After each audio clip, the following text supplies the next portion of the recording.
He thought he took everything, but my father left me one last secret hidden in plain sight, a place I had long forgotten. And what I found there wasn't just about an old building. It was about rebuilding a life from the ground up. If you've ever had to start over from nothing, if you've ever felt like you've lost it all, then stick around and hit that subscribe button. Because this story is for you, this is for us. The silence in the apartment was the loudest thing I'd ever heard. It wasn't the peaceful quiet of a library or the hushed reverence of a church. It was an aggressive, empty silence that pressed in on my eardrums. It was the sound of a life vacuum-sealed and stored away, my life, or what was left of it. The final divorce decree had arrived in a crisp, manila envelope that felt heavier than it had any right to be. I'd signed my copy with a pen that was running out of ink, a small, pathetic detail that felt profoundly appropriate.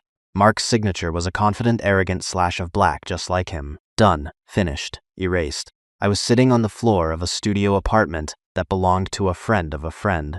It smelled of stale coffee and someone else's laundry detergent. My worldly possessions were contained in 2 cardboard boxes and a duffel bag in the corner. A few changes of clothes, a handful of books he hadn't bothered to claim, a chipped coffee mug from my college days, and a framed photo of my dad and me taken when I was 10. In it, he's holding up a ridiculously small fish, and I'm laughing so hard my eyes are squeezed shut. I couldn't remember the last time I'd laughed like that. 2 years of mediation, of lawyers' offices that all smelled of lemon polish and quiet desperation, had bleached the color out of everything. He'd been so methodical. His lawyers were sharks in tailored suits, and mine was a tired goldfish swimming in circles. They'd argued that my contribution to our marriage was non-financial, a sterile, dismissive term for a decade of my life. The house was in his name. The savings accounts were his. The business we supposedly built together was, according to the paperwork, entirely his creation. I walked away with just enough to prove the system had technically worked. It was a settlement that felt more like a severance package for a job I'd been fired from. I traced the condensation on the window pane. Below, the city buzzed on, oblivious. Cars honked, people hurried along the sidewalks, their lives moving forward in straight, predictable lines. Mine felt like a shattered plate, the pieces scattered so far I couldn't imagine how they'd ever fit back together. Numbness was a mercy. It was a thick, gray blanket that muffled the edges of the panic that was always waiting, always ready to claw its way up my throat. I had spent so long fighting, then grieving, then just surviving, that I'd forgotten what it felt like to simply exist. The legal battle with Mark had been the final act in a long, slow tragedy. The first had been losing my dad a year before the separation began. He'd had a heart attack, sudden and swift, leaving a void that was as shocking as it was vast. He was my anchor, the one person whose belief in me was absolute. Without him, I'd drifted. Mark had seen that drift as an opportunity. He'd become my gravity, and I hadn't realized until it was too late that he was pulling me down, not holding me steady. He'd called my grief a drag, and my quiet sorrow unproductive. That's when I knew. The end had started long before the papers were filed. A fly buzzed against the glass, a frantic, tiny sound in the crushing quiet. I watched it, this small, stupid creature, so full of pointless energy. That was me, battering myself against a transparent wall, unable to see the way out. I pulled my knees to my chest, the rough denim of my jeans scratching my chin. What now? The question was a bottomless pit. I had no job, no home, and a savings account that was a joke. I was 32 years old, and I was starting from a point somewhere below zero. The shame of it was a physical weight, settling in my bones, making it hard to breathe. The institutional beige of the walls felt like they were closing in, a perfect visual metaphor for the life I was now living. It was a life of beige. Low-key, non-committal, forgettable. I closed my eyes, trying to summon my dad's face, but all I could see was Mark's triumphant smirk the last time we were in court. He'd won. He'd taken the past, and in doing so, he felt he'd taken my future too. And in the suffocating silence of that borrowed room, I was starting to believe he was right.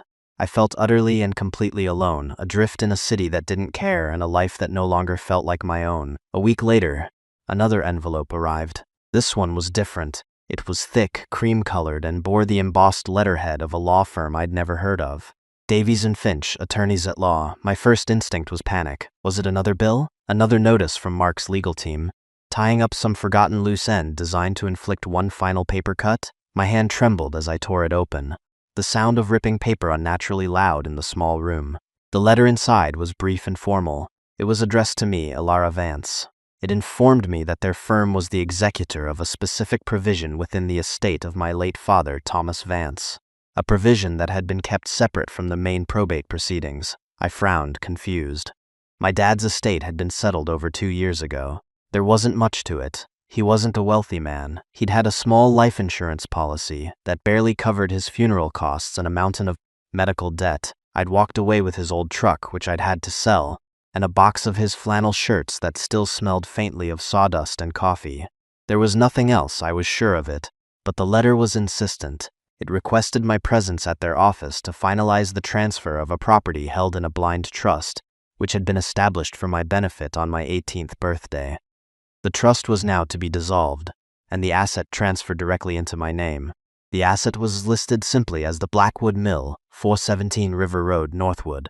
The name stirred something in the deep, dusty attic of my memory. The Blackwood Mill. I remembered my dad mentioning it when I was a kid, always in a dismissive, almost wistful tone. It was the old ruin by the river, a place he'd point to from the car window on the rare occasions we drove out that way. A hulking stone skeleton covered in ivy, its water wheel long seized by rust and time. He'd bought it for a song years ago, he'd said, as a harebrained investment that never panned out. Mark and I had driven past it once. I'd pointed it out, a flicker of nostalgia in my chest. Mark had scoffed. "Look at that piece of junk," he'd said, not even slowing down. "Your dad had some weird ideas. It's an eyesore. They should tear it down." I'd felt a prickle of defensiveness, but I'd let it go. It was easier than arguing. According to this letter, that piece of junk was now mine, a blind trust. The phrase sounded clandestine, secretive. Why would my dad do that? Why hide it? The letter stated the property was owned outright with no mortgage. A tiny, fragile spark of hope flickered to life in my chest, and I immediately tried to smother it. Hope was dangerous. It was the currency of disappointment. This was probably a mistake, a clerical error. Or worse, the property was a liability, saddled with some catastrophic environmental issue, or a tax bill that would swallow me whole. The letter did mention that property taxes were in arrears, a detail that felt like a cold splash of water. Of course, there was always a catch. Still, it was something. A thread. In a life that had completely unraveled, even a single thread was worth holding on to. I read the letter again, my fingers tracing the raised ink of the law firm's name, Davies and Finch. It was a solid, old-fashioned name. It sounded like my dad. He'd always preferred things that were built to last. I folded the letter and tucked it into the pocket of my jeans. The weight of it felt different from the divorce decree that had been an anchor pulling me down. This felt like a key. I just had no idea what lock it was meant to open, a ruin, a worthless crumbling mill. It seemed like a fitting inheritance for a woman whose life was also in ruins. Maybe that was the point. The offices of Davies and Finch were on the 3rd floor of an old brick building downtown, the kind with a real elevator operator, a stooped man with a gray uniform and a weary smile. The air inside smelled of old paper, leather, and rain. It was a world away from the gleaming, sterile offices of the family law attorneys I'd spent the last 2 years in. Davies was a man who seemed to have been carved from the same era as the building. He was in his late 60s, with a neatly trimmed white beard, spectacles perched on the end of his nose, and a suit that was well made but decades out of fashion. He didn't offer platitudes or small talk. He shook my hand with a dry, firm grip and gestured for me to sit. "Mrs. Vance, thank you for coming." His voice was a calm, low baritone. "I was your father's attorney for many years, a fine man, stubborn as a mule, but a fine man." A small, sad smile touched my lips. "That sounds like him." He nodded, opening a thick file on his desk. He was also a very shrewd man, and he was worried. "He set up this trust for you over 14 years ago, not long after you started dating your ex-husband." The words hung in the air. Davies didn't seem to notice my flinch. He was all business. He explained the mechanics of it in a steady, measured tone. The blind trust was designed to be completely separate from my personal finances. The mill was its only asset. My father had been the trustee, managing it and paying the taxes himself quietly for years. The purpose was simple, and I now realized devastatingly prescient. "He wanted to ensure you had something," Mr. Davies said, looking at me over his glasses. "Something that no one could ever touch. A place to stand," was how he put it, in case the ground ever fell out from under you. The ground hadn't just fallen out, it had been swallowed by a sinkhole. Tears pricked my eyes, hot and sharp. My dad had seen it. He'd seen the cracks in Mark's charm, the possessive glint in his eye that I had mistaken for devotion. He'd never said a word against him, not directly, but he had built this lifeboat just in case, and he'd never told me. The thought was both a comfort and a fresh wave of grief. He had protected me, even from beyond the grave. "The property is yours, free and clear," Mr. Davies continued, sliding a thick deed across the polished mahogany desk. "However, since his passing, the taxes have not been paid. You have 90 days to settle the amount with the county before they can initiate foreclosure proceedings." He named a figure that made the air leave my lungs. It wasn't astronomical, but for someone with $300 to their name, it might as well have been $1 million. There it was, the catch. He must have seen the despair on my face. His expression softened, just a fraction. "There is a standing offer on the property, Miss Vance, from a development corporation. It's been on the table for some time. Your father always refused it. It's a lowball offer, frankly, but it would be more than enough to cover the back taxes and leave you with a significant sum to start over. Sell it." The thought was a lifeline. I could sell this ruin I'd never seen, pay the debt, and have a cushion. I could get a real apartment, start looking for a job without the terror of impending homelessness breathing down my neck. It was the sensible thing to do. It was the easy thing. It was exactly what Mark would have done. "What did my dad want to do with it?" I asked, my voice barely a whisper. Mr. Davies leaned back in his leather chair, a sound like a weary sigh. He never said, not in detail. He just said it had good bones. He loved that place. He used to say it was a piece of history that deserved a future. Good bones, a place to stand. The phrases echoed in my head. I looked down at the deed, my name typed in stark black letters, Elara Vance, owner. It was the first thing that had been truly mine in a decade. "I want to see it," I said, the words surprising me as much as they seemed to surprise him. "Before I make any decisions, I need to see it." He nodded slowly, a flicker of something that looked like approval in his eyes. He handed me a large, rusty iron key. "It'll be in the lockbox by the main gate. Your father put it there himself, said it was for you." I took the key. It was cold and heavy, a solid, tangible piece of a past I was only just beginning to understand. The drive out of the city was a slow exhale. I'd borrowed the last of my friend's goodwill in the form of her beat-up sedan, promising to have it back by nightfall.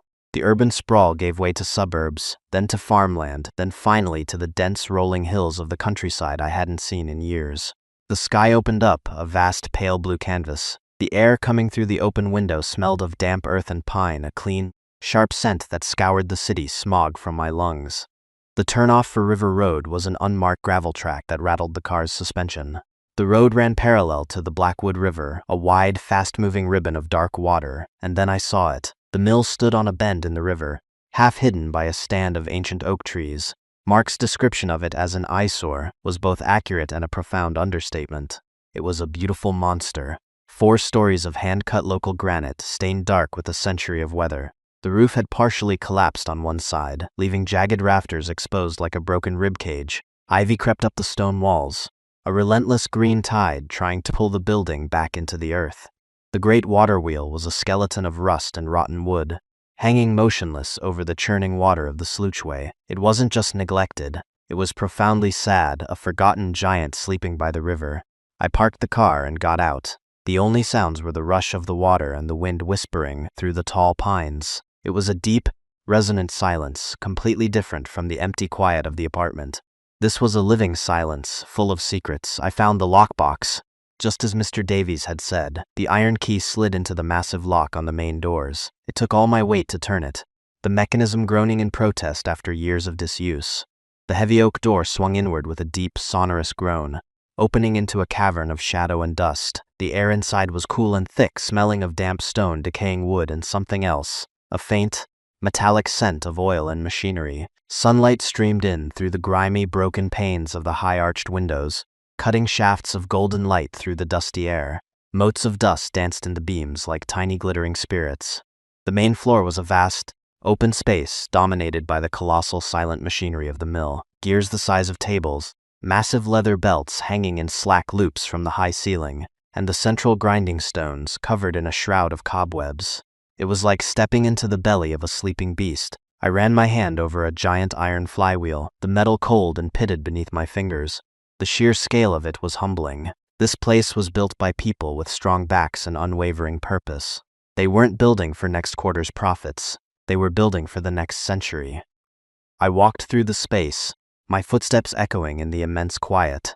In one corner, a set of rickety wooden stairs led up to the higher floors. In another, a smaller door led to what must have been the office. but I was drawn to a partitioned-off area near the back, where a single, intact window let in a pool of clear afternoon light. It was a workshop, my dad's workshop. I knew it instantly.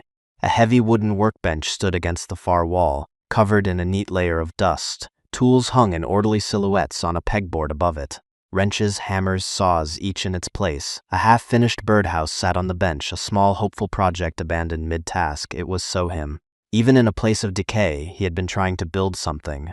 My throat tightened. He had been here. He had stood in this light, breathed this air. It felt like he had just stepped out for a moment. On the corner of the workbench, beneath a dusty canvas cloth, was a gray metal box. It was an old army surplus ammo can, heavy and solid, with a latch secured by a small, cheap padlock. My heart started to beat a little faster. This was it. This was something. I looked around the workshop, my eyes landing on a heavy-duty crowbar leaning against the wall. It felt like a desecration, but I had to know. I wedged the tip of the crowbar under the latch and pushed. The padlock snapped with a sharp crack, the sound echoing through the mill. I lifted the lid. Inside, nestled on a bed of yellowed newspaper, was a thick bundle of letters, tied together with a piece of butcher's twine. They were addressed to me in my father's familiar, blocky handwriting, and underneath the letters, I saw the corner of a worn leather-bound journal. I sat down on a dusty crate, the ammo box on my lap. My hands were shaking as I untied the twine. The letters weren't dated on the outside, but they were thick, written on his preferred yellow legal paper. I pulled the one from the top of the stack. The paper was cool and smooth. I unfolded it, and his words, his voice filled the silent workshop. "My dearest Alara," it began, "if you are reading this, it means I'm gone, and it likely means that life has thrown you a curveball you didn't see coming. I'm sorry I'm not there to help you catch it. I'm sorry for so many things, but I hope this place, this old pile of rocks and memories, can be a comfort, or at least a start." I had to stop reading, my vision blurring with tears. I wiped them away angrily with the back of my hand and continued. "I bought this mill the year you were born. It was a wreck even then, but I saw something in it. Strength, honesty. It was built to do one thing. Take the power of the river and turn it into something useful. I always admired that. No pretense, just purpose. I never told you or your mother the real reason I held on to it. I let you think it was just a failed investment, a whim. The truth is, I saw it as an insurance policy. For you." The next paragraph made my blood run cold. "I never trusted him, Ellie, from the day you brought him home. I saw the way he looked at you, not like you were a person, but like you were a prize he had won. I saw the way he dismissed your thoughts, your dreams, turning them into little jokes. I saw it, and I said nothing. That is my deepest regret. I stayed quiet because I saw how happy you were, and I was a coward. I didn't want to be the reason that happiness ended. I didn't want to lose you. So instead of speaking up, I started quietly putting every spare dollar I had into this place, paying the taxes, fixing what I could, preparing it. This place was my silent argument against him, my testament. He builds his life on paper, on deals and debt. I wanted you to have something built on stone, something real. I had to put the letter down, a sob catching in my throat. It was too much. The validation, the grief, the shame that he had seen what I had refused to see for a decade. He hadn't been a quiet, passive father who disapproved of my choice. He had been a secret warrior, building me a fortress I never knew I needed. I picked up the letter again, my hands slick with sweat. "I don't know what your situation is, but I know you. You are stronger than you think. You have my heart. But you have your mother's fire. Don't let anyone extinguish it. Least of all yourself. This place is yours. Sell it if you must. Walk away and never look back. There is no shame in that. But if you choose to stay, if you choose to fight for it, know that you are not alone. Everything you need to know is here. Look deeper, your loving dad." I cried then, not the quiet, choked-off tears of the past 2 years, but a storm of grief that shook my entire body. I cried for my dad, for the years he'd spent worrying in silence. I cried for the young woman I had been, so desperate to be loved that she had ignored every red flag. I cried for the decade I had lost, trying to be the person Mark wanted me to be, and I cried from a place of profound, earth-shattering gratitude for a father who had loved me enough to plan for my salvation, even if he could never speak it aloud. I sat there in the dusty workshop for what felt like hours, the sun slanting lower in the sky as the weight of his love settled over me like a warm, heavy blanket. The mill no longer looked like a ruin. It looked like a promise. But what was I supposed to do? The developer's offer loomed in my mind. It was a tangible escape route, cash in hand, a clean break. I could walk away from the taxes, the collapsed roof, the overwhelming task of it all. I could be sensible. But my father's words echoed in my ears, something built on stone. Mark's world was paper, this was real. The choice felt monumental, a fork in the road of my very soul. Take the money and run, or stay and fight for a pile of rocks by a river. Listen, if you've made it this far, thank you for being here. This part of the story, this moment of choice, is something I think a lot of us face in one way or another. It's that point where the world is screaming at you to take the easy way out, the sensible path, the one that leads to immediate relief. But something inside you, a promise you made, or a memory of someone you loved, is whispering for you to stand your ground and fight. It's the harder path, the one with no guarantees. If you know that feeling, if you've ever stood at that kind of crossroads, let me know in the comments below. Sharing these stories reminds us that we're not alone in the fight. Now, let's get back to the mill. I had to make a choice, and I was running out of time.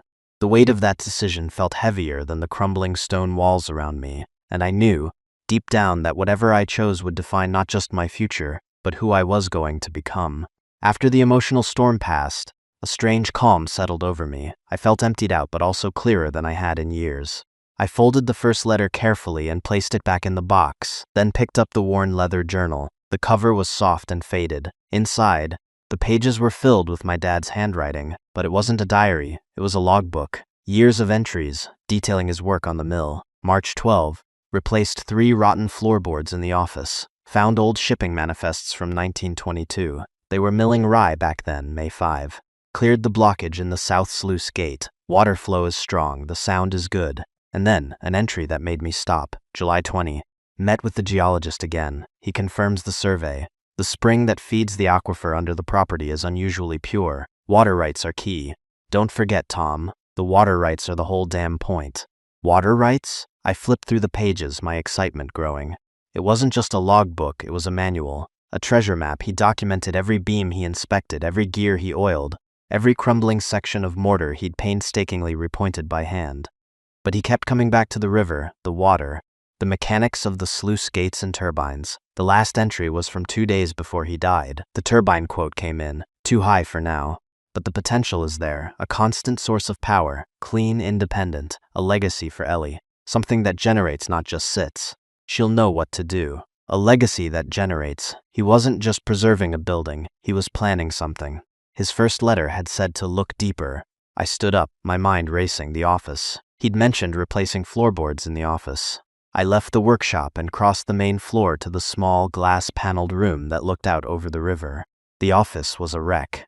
A desk had collapsed into a pile of rotten wood, and old, water-damaged ledgers were piled in a corner, their pages fused into solid blocks. I scanned the floor. In the far corner, near the wall, one of the wide plank boards looked slightly different from the others. It was a shade lighter, and the nails holding it down looked newer.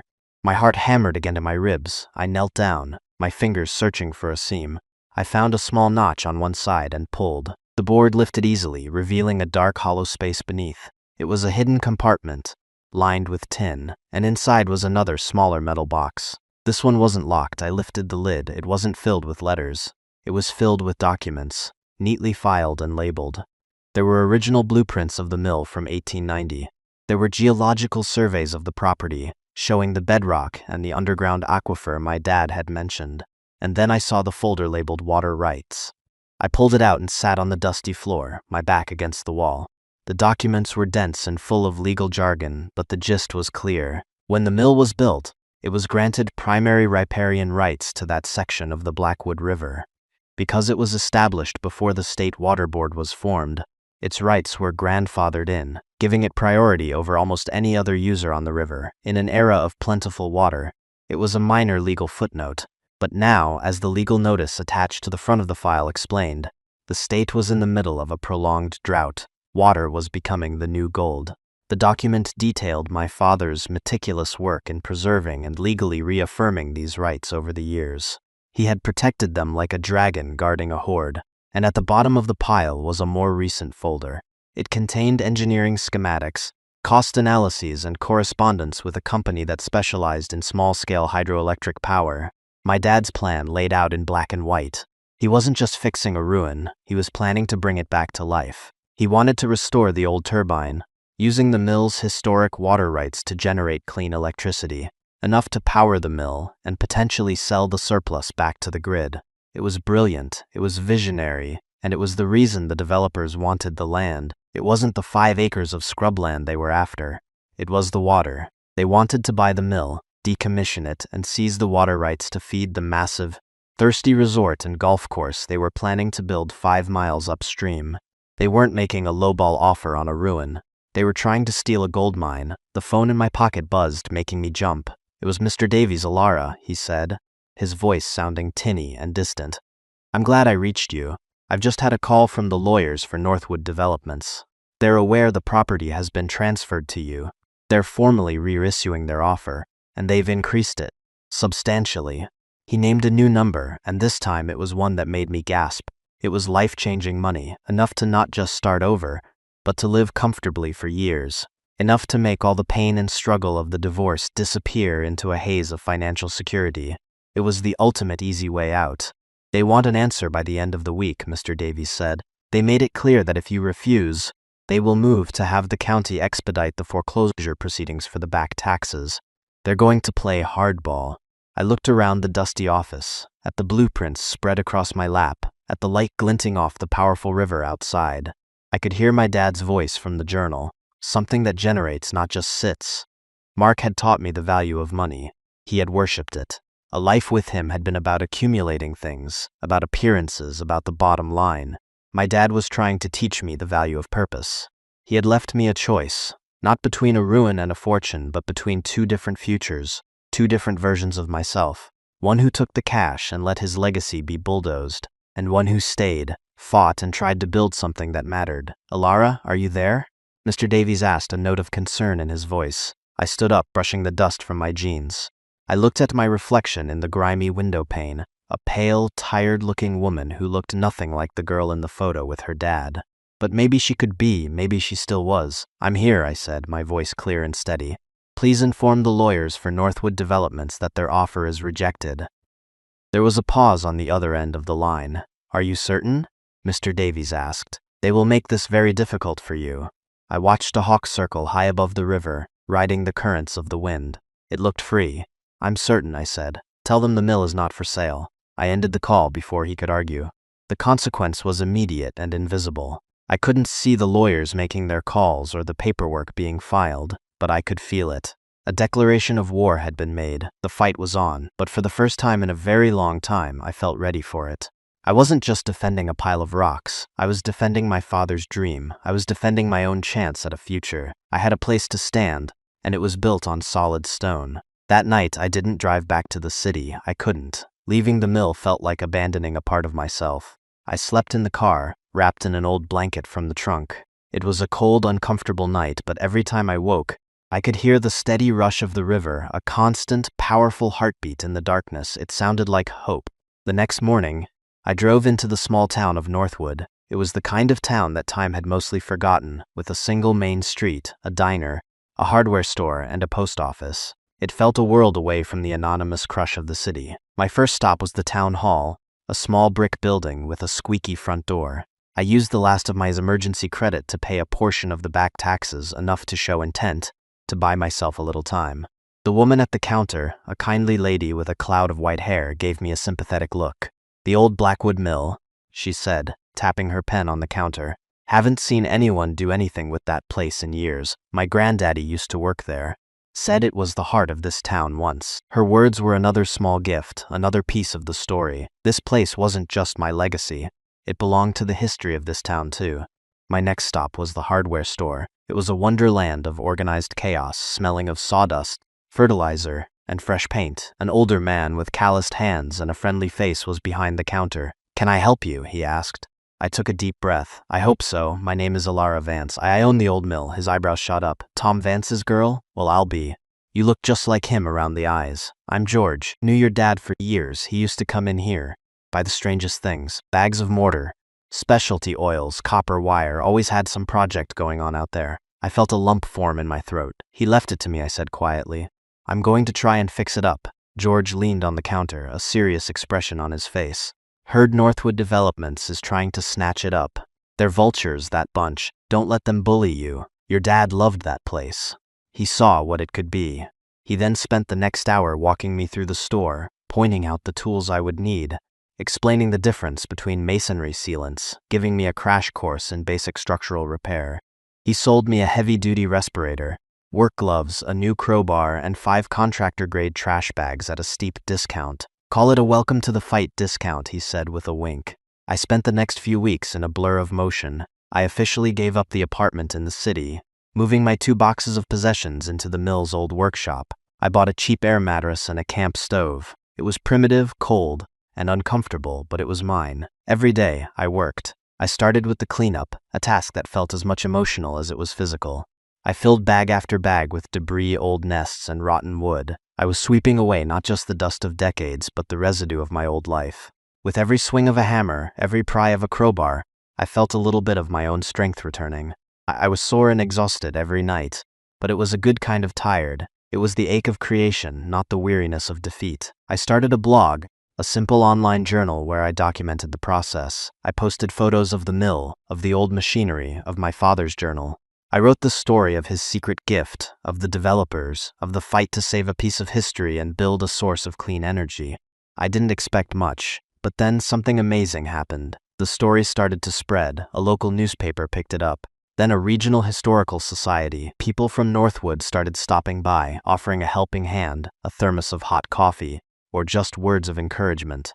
The woman from the town hall organized a small bake sale to raise money for the tax fund. George from the hardware store showed up one Saturday with his son and 2 other men, and they spent the entire day helping me secure the collapsed section of the roof with heavy tarps, a temporary but vital fix before winter. I learned that inheritance wasn't a passive thing. It wasn't just something you were given. It was a choice you made every single day, a choice to accept the gift, to honor the intention behind it, and to carry the responsibility forward. Mark had taken the things we had accumulated. The house, the cars, the money, they were just things, hollow shells. But my father had left me something infinitely more valuable. He had left me a purpose. He had left me a fight that was worth fighting. The mill was more than a building. It was a metaphor for my own life. It was old, it was damaged, and it had been abandoned. But its foundation was solid stone, and its heart, the river, was still beating with immense power. It just needed someone to believe in it again. It needed someone to see the potential beneath the dust and decay.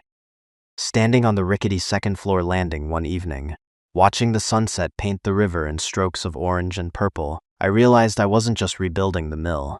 I was rebuilding myself, stone by stone.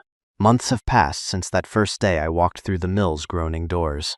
The legal battle with Northwood Developments is a slow, grinding war of paperwork and deadlines, but we're holding them off. A pro bono environmental law group caught wind of the story and took on my case, arguing that the mill's historic water rights are a public trust. The crowdfunding for the restoration has gained steady momentum, fueled by people from all over the country who were inspired by the story of a father's love and a daughter's fight. We raised enough to pay off the back taxes in full, a victory that felt as momentous as any court ruling. The mill itself is changing. The tarps have been replaced by a new, sturdy section of roof, funded by a grant from the National Trust for Historic Preservation. Volunteers have helped me replace dozens of broken window panes, and for the first time in 50 years, the entire building is watertight. Light now fills the main floor, illuminating the beautiful, powerful machinery that is waiting patiently to be brought back to life. It's still a monumental task. The restoration of the turbine is a complex and expensive undertaking that will take years. There are days when the sheer scale of the project feels overwhelming, when the dust seems endless and my bank account is terrifyingly low. There are days when I feel that old familiar flicker of doubt, the whisper that I'm in over my head. But then I walk outside and stand by the river. I listen to the constant, soothing rush of the water, and I feel the solid ground beneath my feet. I am no longer the numb, broken person who sat on the floor of that borrowed apartment. That woman is a ghost. I am a builder now. I am a steward of a legacy. I have a community around me, a family forged not by blood, but by a shared purpose. George still gives me discounts, and the town hall clerk brings me a casserole every Tuesday. We are the guardians of the Blackwood Mill. My father left me a ruin, but he gave me a home. He left me a burden, but he gave me a reason to get up every morning. He taught me that the most valuable things in life aren't the ones you own, but the ones you fight to protect. The heaviest burdens can, in time, become our strongest foundations. The mill, like me, looked broken from the outside, but the structure was sound. It just needed a second chance. My story with this mill is really just beginning. It's a long and winding road, but it's my road, and it's a story about rebuilding. If you're rebuilding something in your own life right now, your career, your confidence, a relationship, your sense of self, I want you to know that it is possible. It is slow, and it is hard, and it takes more strength than you think you have. But you have it. Subscribe to the channel if you want to follow the rest of this journey, to see this old mill come back to life, and please, share a piece of your own story in the comments. Tell me what you are rebuilding. This channel, this community, is a place for people who understand what it means to build something that lasts. Thank you.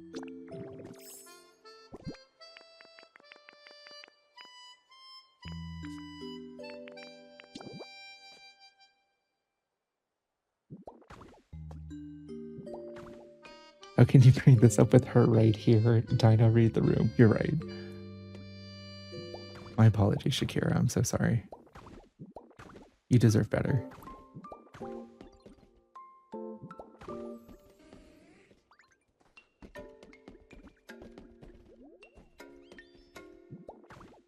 Hey Andrew, how's it going? Good to see you again.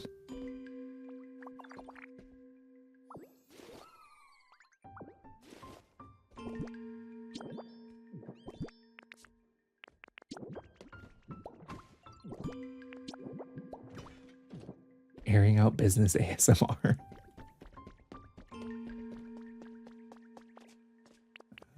Let's see. Okay.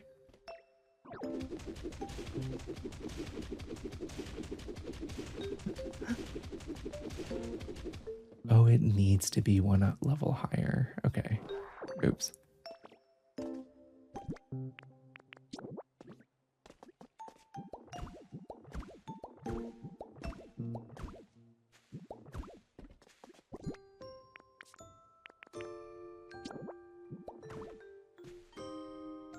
My God, maybe I shouldn't have said that. I think I might have ruined things for Shakira.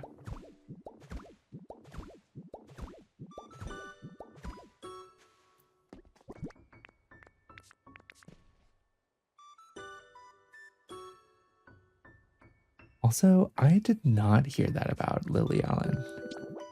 That's crazy. Not any worse than how her ex. You know what? You're right. So true, Emma.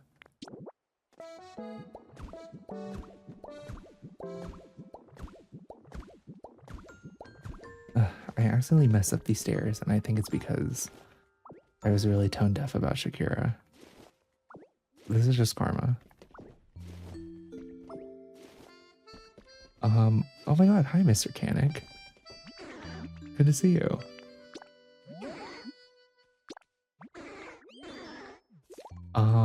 So I was, I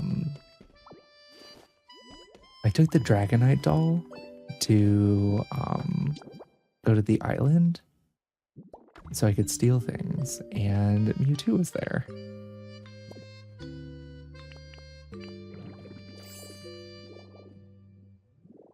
It's your quirk. You missed the world with the sprinkler in Stardew Valley, and now you miss the stairs. It's how I know you're not a clone. That's true. I guess it wouldn't be a real stream if I didn't misalign some of the rows. At least 2 or 3 times.